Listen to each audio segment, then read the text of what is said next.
Bendito es nuestro Señor, hermano. Damos gracias al Señor porque Él está en medio nuestro. Su presencia está aquí, está en medio de nosotros y hemos podido alabar su nombre, exaltar su nombre. Yo ahora los invito a abrir sus Biblias.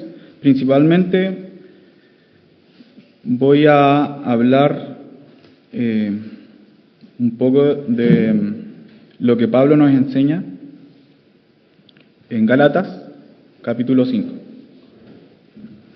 del versículo 16 al 25 aproximadamente.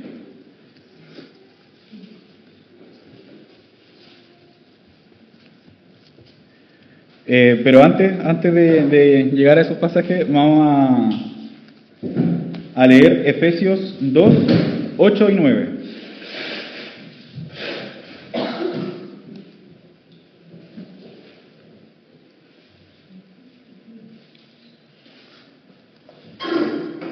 Y dice así: porque por gracia sois salvos por medio de la fe, y esto no de vosotros, pues es don de Dios, no por obras, para que nadie se gloríe.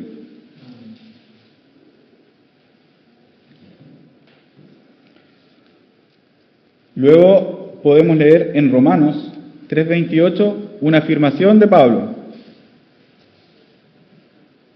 que dice: concluimos, pues, que el hombre es justificado por fe sin las obras de la ley.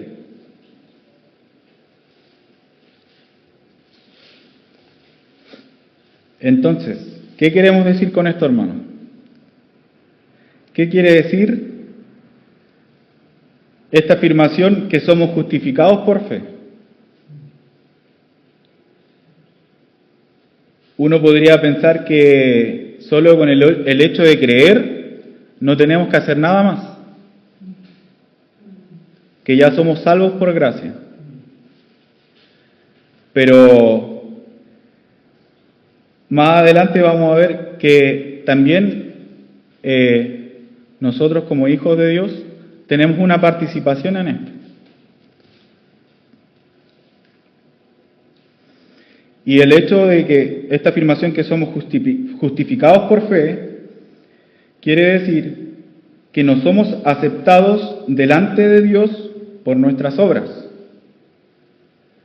nuestros méritos o nuestro propio esfuerzo. Todas las cosas que nosotros hagamos en nuestras intenciones no agradan al Padre, sino que por la fe en Jesucristo. Y aquí, si volvemos a leer Efesios,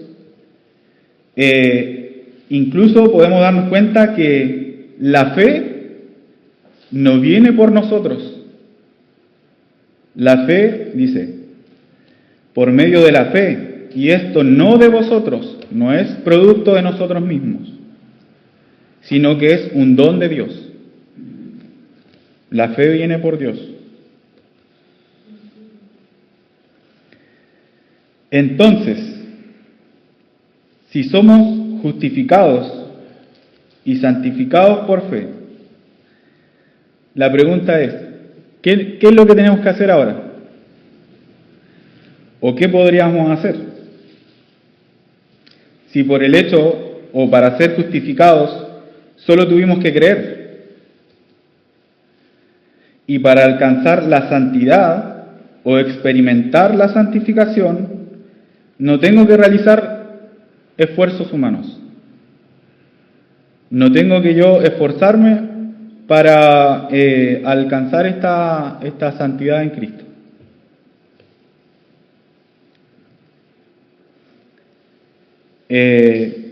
Y si pensamos esto, estaríamos equivocados. El hecho de no tener que hacer nada. Dios, a través de su palabra, nos enseña que la santificación o más bien dicho, no nos enseña que la santificación proviene de estar en un estado de quietud, esperando de manera pasiva. Y lo vamos a ver más adelante. Sino que lo que nos enseña es una vida bajo la dependencia del Espíritu Santo de Dios.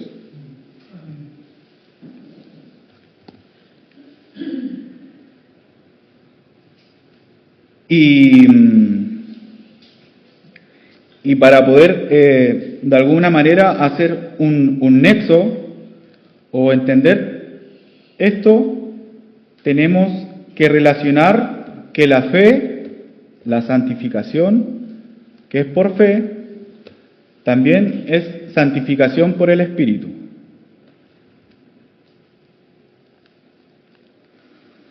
Y aquí podemos leer en Gálatas 3:2, donde Pablo hace una pregunta. Dice: esto solo quiero saber de vosotros. ¿Recibisteis el Espíritu por las obras de la ley, es decir, por nuestros propios esfuerzos? ¿Recibimos este Espíritu? ¿O por el oír con fe?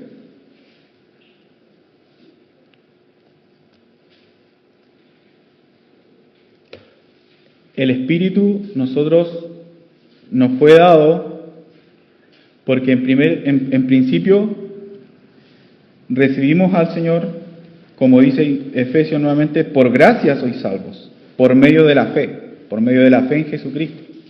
Y así también por medio de esta fe en Jesucristo es que nosotros recibimos y el Espíritu Santo mora en nosotros.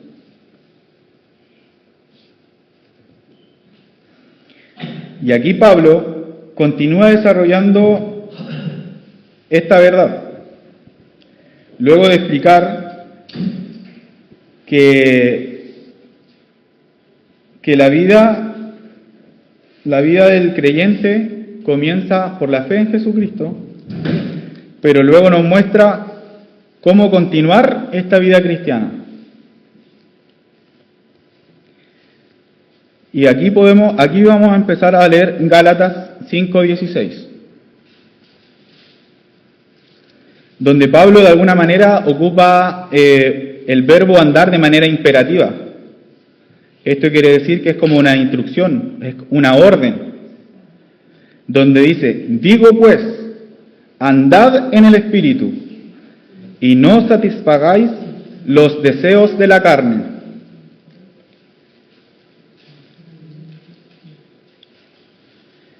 En concreto, esto quiere decir que debemos vivir en el Espíritu y por el Espíritu.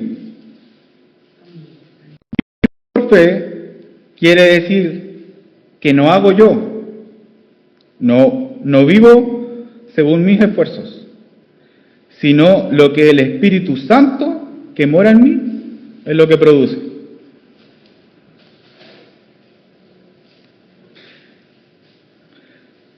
La santificación, como veníamos hablando, no es producida por nuestro esfuerzo humano, no es producida por los esfuerzos que están en la carne, porque como todos bien sabemos, la carne es engañosa.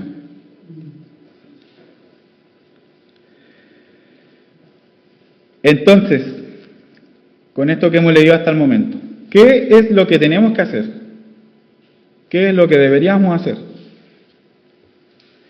De alguna manera, si podríamos juntar lo que Pablo dice en Gálatas 5:16 y 5:25, Pablo aquí de alguna manera quiere decir: vivan en el Espíritu, anden por el Espíritu, y entonces no van a satisfacer los deseos de la carne. ¿Y cómo podemos ver esto? Si continuamos leyendo Gálatas, en el versículo 17, dice: porque el deseo de la carne es contra el Espíritu, y el Espíritu es contra la carne, y estas cosas se oponen entre sí, para que no hagáis lo que queréis. Pero si sois guiados por el Espíritu, no estáis bajo la ley. Si podemos analizar estos versículos, la carne y el Espíritu son contrarios. Aquí claramente lo dice, se oponen. Si es que nosotros vivimos en la carne, ¿qué vamos a terminar haciendo? Vamos a terminar cayendo en pecado, pensando en todos los deseos que pueden haber en la carne.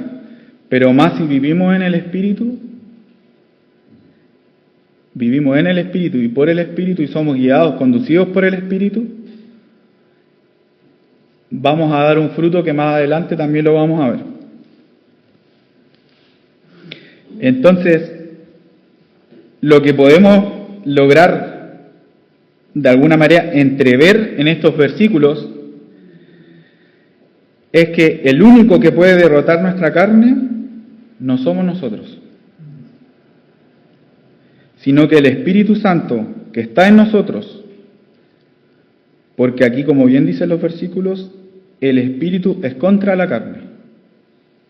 Si vivimos por el Espíritu, no hay lugar para la carne.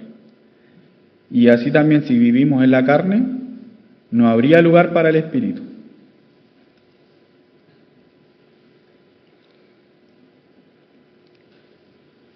En nuestras propias fuerzas, nunca vamos a lograr nada bueno. Aquí la palabra de Dios, a través de Pablo, nos hace ver que en nuestras fuerzas no podemos. Pero si estamos en el Espíritu, que es contrario a la carne, vamos a poder vivir conforme al corazón de Cristo.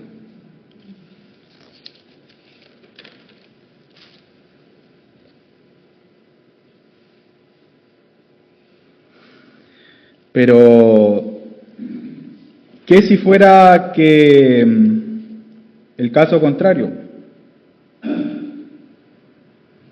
Que nosotros buscáramos de alguna manera santificarnos por nuestras propias fuerzas, por nuestros propios méritos.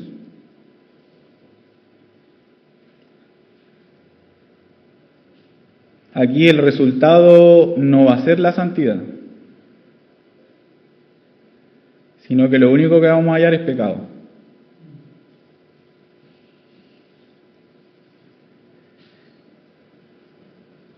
Y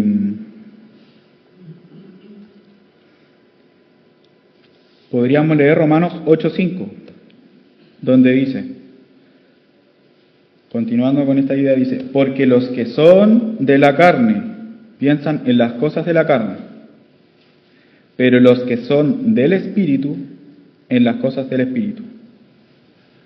Luego Pablo afirma unos versículos más adelante, en el versículo 13, dice, porque si vivís conforme a la carne, moriréis. Mas si por el Espíritu hacéis morir las obras de la carne, viviréis.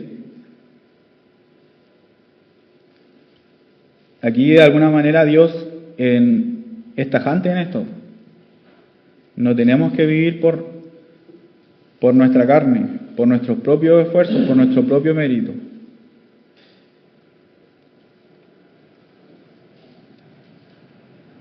Porque ¿cuáles son las obras de la carne? ¿Cuál es el fruto de la carne? En Gálatas 5:19 tenemos un listado extenso del fruto que produce vivir por la carne.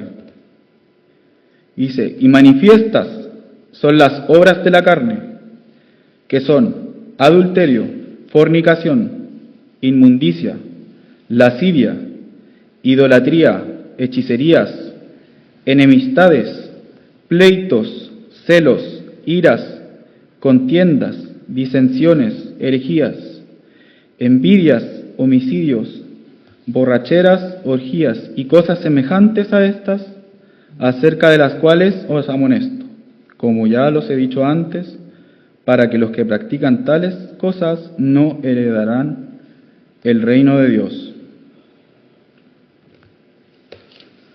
Cuando leemos esta parte, podríamos pensar que capaz es un poco fuerte. Y podríamos incluso pensar, pero yo no vivo estas cosas.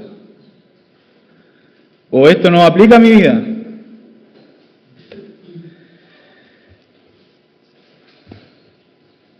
Pero hay otras obras o frutos que produce la carne que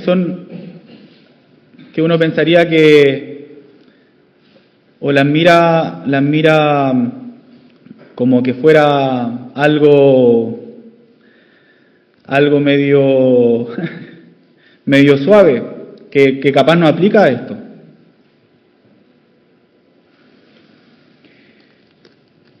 Pero hay obras que también produce la carne, que son la ira, el orgullo, los insultos, la murmuración, la mentira.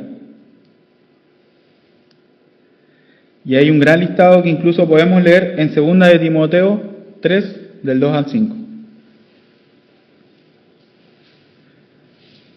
que habla de que en los últimos tiempos habrán hombres amadores de sí mismos, avaros, vanagloriosos, soberbios, blasfemos, desobedientes a los padres, ingratos, impíos, sin afecto natural, implacables, calumniadores, intemperantes, crueles, aborrecedores de lo bueno, traidores, impetuosos, infatuos. Hay un listado extenso de las cosas que produce o los frutos que produce la carne.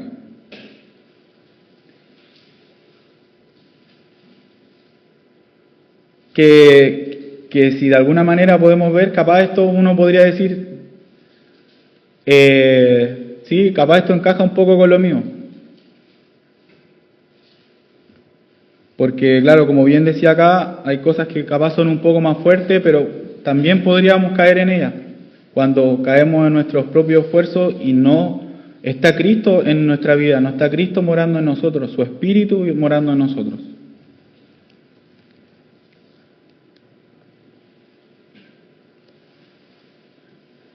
En nuestros esfuerzos terminaríamos produciendo todas estas cosas.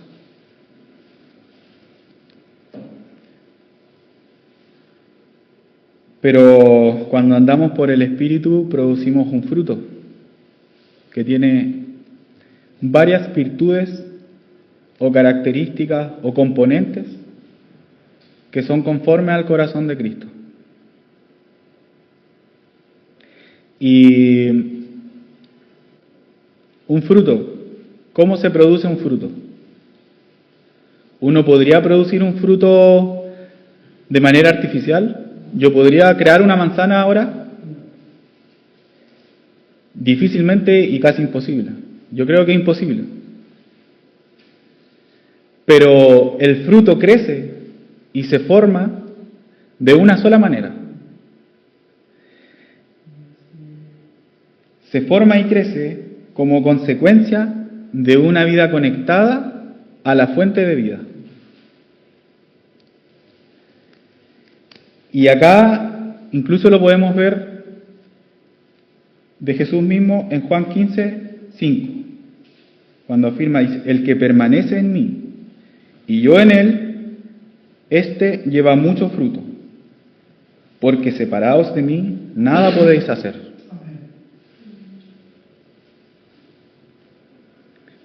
Esto quiere decir, ni más ni menos que por nuestros propios méritos, por nuestra propia fuerza, no vamos a lograr un fruto agradable al Señor.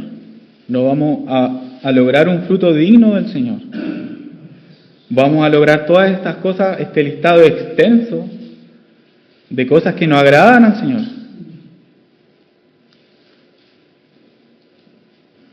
Y continuamos leyendo en Gálatas. Y aquí dice, más el fruto del Espíritu. que ya no por obras de la carne, ya por no por nuestros propios méritos. El fruto del Espíritu es amor, gozo, paz, paciencia, benignidad, bondad, fe, mansedumbre, templanza. Contra tales cosas no hay ley.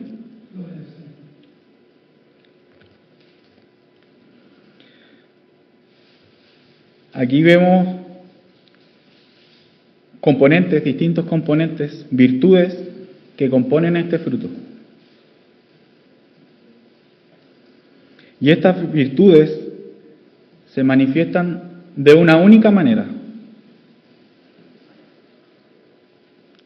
Solo se manifiestan cuando habita Cristo en nosotros y permitimos y nos dejamos ser guiados por su Espíritu. Y Pablo aquí concluye diciendo, en el 25, dice, si vivimos por el Espíritu, andemos también por el Espíritu.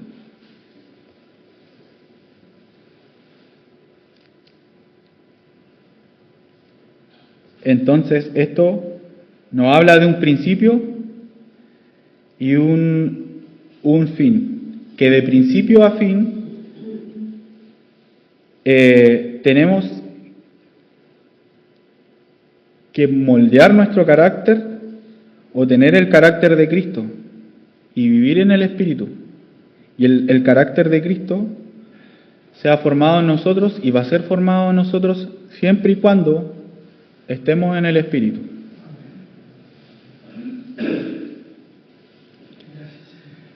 Porque como bien decíamos al principio, en Efesios dice, porque por gracia sois salvos, por medio de la fe en Jesucristo. Por medio de Él somos salvos. Y por medio de Él es que hemos recibido este Espíritu, que el Espíritu de Dios mora en nosotros. Y yo quería hacer un alcance de estos componentes o virtudes que forman este fruto del Espíritu. Porque si nosotros lo leemos, hay muchos que los podemos entender. Pero a mí hay uno que me había llamado la atención y es la mansedumbre.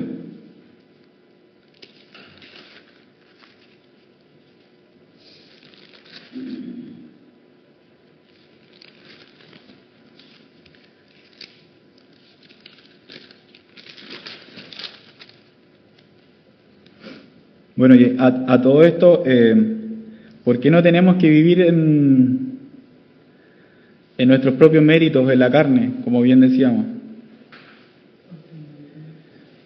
Porque produce pecado. Y en Romanos 6, 23, dice, porque la paga del pecado es muerte, mas la dádiva de Dios es vida eterna en Cristo, Señor nuestro. En Cristo Jesús, Señor nuestro.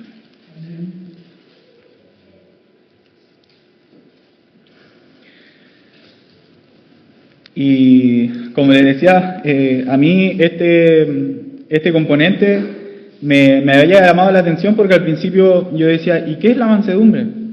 ¿Cómo lo puedo entender? Y según la Real Academia Española, mansedumbre se define como la docilidad, benignidad y suavidad en el carácter o en el trato. Pero si lo llevamos a una visión un poco más de iglesia, en este versículo que aparecen todas las características o virtudes del Espíritu, del fruto del Espíritu, podemos decir que es un componente del fruto del Espíritu. Es una virtud que se manifiesta al someterse a la voluntad de Dios.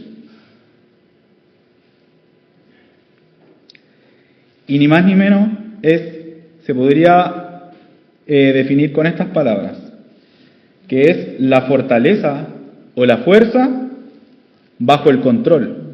¿Pero el control de quién? De Dios, bajo el dominio del Espíritu Santo.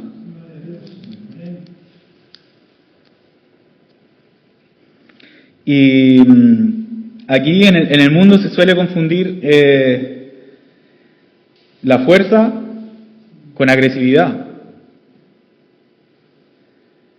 la autoridad con dureza. Pero nosotros como hijos de Dios, el Espíritu Santo produce un carácter diferente. Siempre y cuando seamos conducidos por este Espíritu, seamos conducidos por su Espíritu Santo.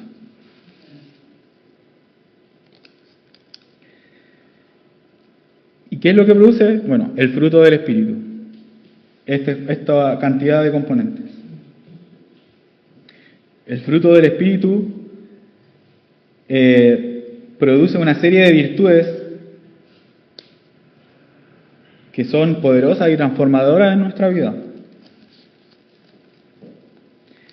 Y bueno, como veníamos hablando de la mansedumbre no se entienda como que fuera debilidad, sino que es como el poder controlado por Dios. Y Jesús fue el mayor ejemplo de mansedumbre. Él teniendo todo poder, teniendo toda autoridad, ¿cómo fue él? Actuó con humildad, con paciencia, con dominio propio. Entonces, ¿qué es la mansedumbre? Por si todavía no nos ha quedado claro. La mansedumbre nos habla de humildad del corazón, de la suavidad en el trato, del dominio propio, de una total sumisión a la voluntad de Dios.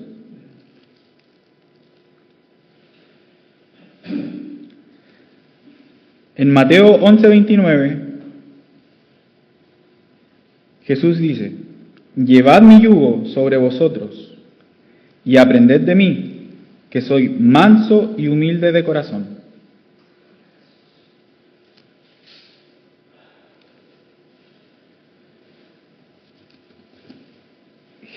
Incluso Jesús, teniendo todo el poder, pero él eligió someterse a la voluntad de su Padre.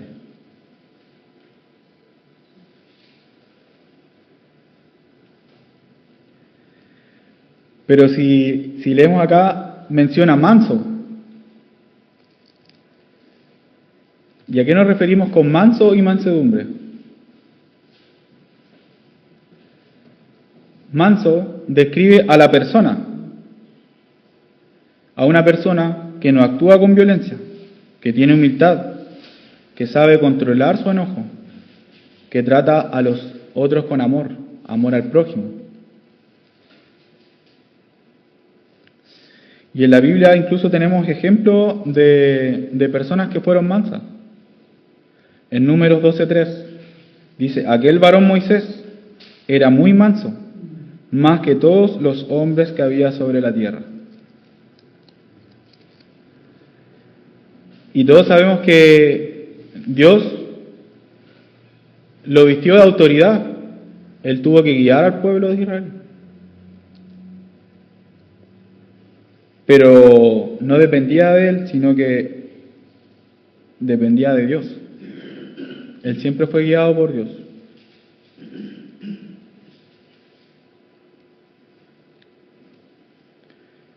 Entonces, una persona que es mansa no es alguien que no tiene carácter,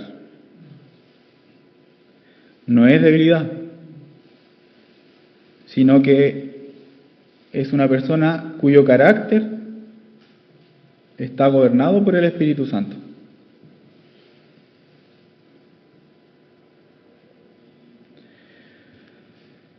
La mansedumbre entonces es la virtud o la actitud espiritual que produce esta conducta de ser manso. Entonces, manso es la persona que refleja esta cualidad y mansedumbre es la actitud del fruto del Espíritu que produce o manifiesta esta forma de vivir.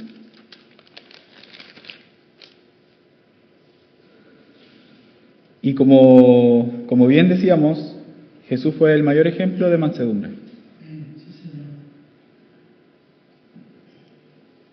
Él fue insultado, pero no respondió con violencia.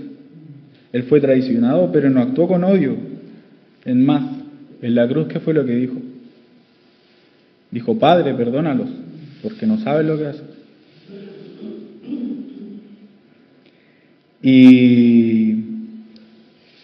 Y así como Cristo dice que llevemos su yugo para poder aprender de Él, llevado a un ejemplo un poco más práctico, un buey, ¿cierto? Cuando hablamos de yugo es una pareja de bueyes donde se junta un buey más viejo y un novillo. Y este novillo o buey nuevo tiene un ímpetu distinto al viejo. Quiere hacer cosas, quiere tener libertad. Y en esta libertad es cuando caemos en cosas que nos llevan a pecar. Pero cuando estamos unidos al yugo del Señor, aprendemos de Él.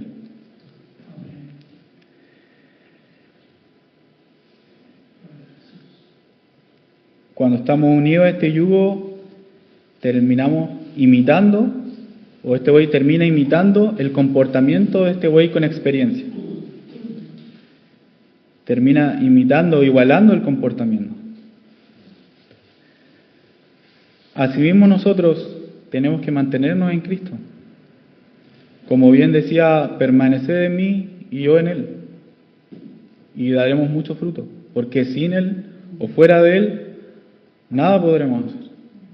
Tenemos que permanecer unidos al Señor, tomados de su mano, viviendo por el Espíritu, viviendo en el Espíritu.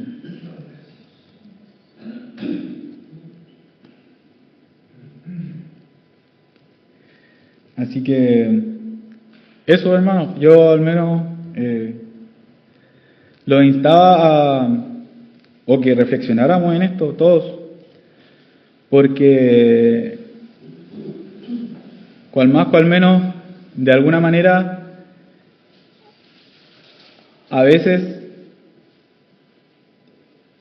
tendemos a olvidar ciertas cosas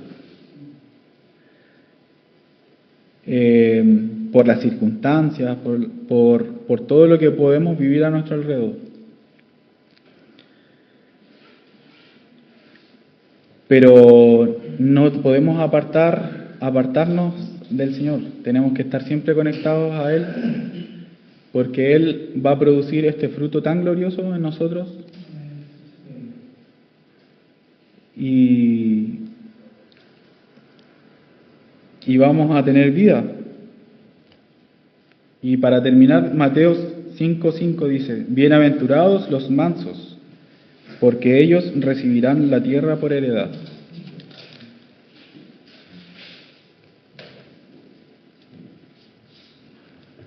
Así que oramos al Señor, hermano.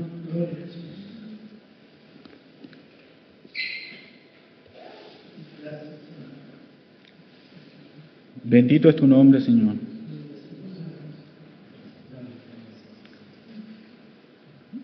Te alabamos, Padre. Agradecemos